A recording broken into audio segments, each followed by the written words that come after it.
ગાંધીનગર ખાતે આયોજિત નારી શક્તિ વંદન સંમેલનમાં મુખ્યમંત્રી ભૂપેન્દ્ર પટેલે હાજરી આપી હતી। આ અવસરે તેઓએ કાર્યક્રમ દરમિયાન મંચ ત્યાગીને પ્રથમ હરોળમાં બેસી અનોખી સંવેદનશીલતા દર્શાવી હતી।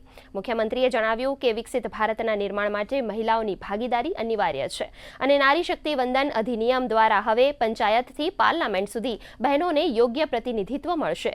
વધુમાં તેમણે ગુજરાતમાં સ્થાનિક સ્વરાજ્યની સંસ્થાઓમાં મહિલાઓ માટેની 50% અનામતનો ઉલ્લેખ કરી નારી શક્તિના સામર્થ્યને બિરદાવ્યું હતું।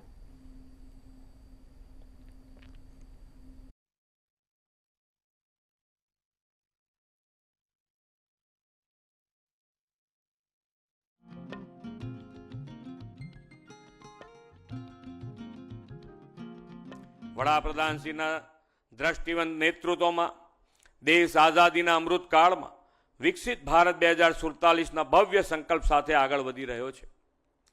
એ જ જે ગૌરવને આધુનિક લોકશાહીના સર્વોચ્ચ શિખર એટલે કે આપણી સંસદ અને વિધાનસભાઓમાં પ્રસ્થાપિત કરવાનો સમય હવે પાકી ગયો છે।